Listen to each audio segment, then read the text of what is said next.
হে আল্লাহ, একমাত্র আপনার কাছেই আমি আমার দুর্বলতার কথা জানাচ্ছি এবং একমাত্র আপনার কাছেই আমি আমার অভাবের কথা জানাচ্ছি এবং মানুষের নিকট আমার অসম্মানের কথা একমাত্র আপনাকেই বলছি।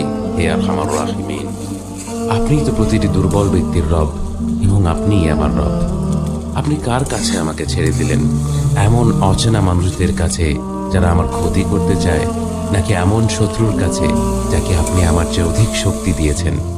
হে আল্লাহ, যদি আপনি আমার উপর রাগ না করে থাকেন তাহলে এর কিছুতে আমার কিছু আসে যায় না, কিন্তু আপনার আশ্রয় পেলে আমার পরিস্থিতি আরেকটু সহনীয় হবে।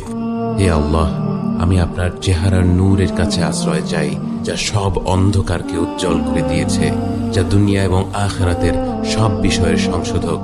আল্লাহ, আপনার রাগ এবং অসন্তুষ্টি থেকে আমি রেহাই চাই। আল্লাহ,